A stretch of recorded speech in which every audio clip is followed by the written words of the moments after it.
In this video, we're going to learn how to name and write formulas for molecular compounds or covalent compounds. Okay, so again, just as a review, remember that ionic compounds, like we learned in the last unit, are between a metal and a nonmetal, but covalent compounds or molecules are between two nonmetals on the periodic table. For ionic compounds, we always wrote the metal first and then the nonmetal. So for molecular compounds, we need to come up with a way of which metal or which nonmetal we're going to put first. Okay. Now they are still binary compounds, which means they're two, and we use a prefix system. Okay, so which one do we put first? We always list whatever is less electronegative first. Okay, and you'll start to learn them, and they'll all sound familiar to you. So you won't even have to use your periodic table, but you'll learn what's more electronegative than others. Okay, so just as a review, remember on the periodic table, the most electronegative thing is fluorine. So whatever is down and to the left will be listed first in the compound. Okay.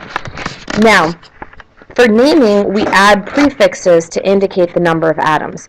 For ionic compounds, remember we had to use the charges and the fact that they were electrically negative, and we had to do the crisscross method. So ionic compounds are a lot more complex and a lot more difficult to write formulas and names for.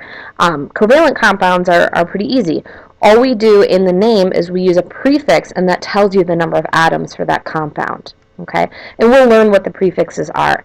Mono is the prefix for one, and the only exception to the prefix rule is that on the very first element, whichever one we're listing first, we don't need to put mono, but on the second one, we put mono. Okay, and sometimes it's optional, but for our class and for our purposes, we will always use the prefix mono on the second element. And just like in ionic compounds, we change the ending of the second element to IDE. Okay, so really what you need to memorize or work on learning for naming molecular compounds is what do the prefixes mean.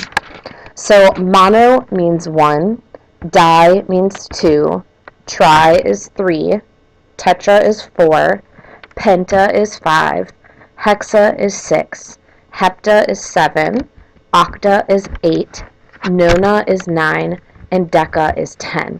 So work on memorizing those 10 different prefixes. You will not be given them on the test. You need to know them. Okay, so let's practice, right? So here we have a molecular compound, and it has a C and a Cl4. So we would say that this is carbon. So we name the first one, and we don't have to use mono. And then tetrachloride. So carbon tetrachloride. For the second one, it would be dinitrogen monoxide. Okay, so see how the di here correlates to the number of nitrogen, and then mono correlates to the number of oxygen. So dinitrogen monoxide. And then the next one is sulfur hexafluoride. Right, so one sulfur, so we can omit the mono prefix, and then hexa means 6 fluorides. Okay, so a lot easier than ionic compounds. Okay, now if we wanted to go the other direction, again, the prefixes and the name just tells us the number. So we have arsenic trichloride, so that would be AsCl3, 1 arsenic and 3 chlorides. Then we have dinitrogen pentoxide, so that would be N2O5, 2 nitrogens, and then 5 oxygens.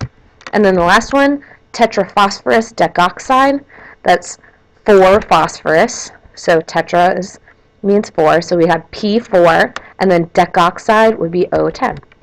Okay, so pretty easy and pretty straightforward. So molecular compounds are between two nonmetals, and we use the prefix system, and we'll work in practicing these more in class.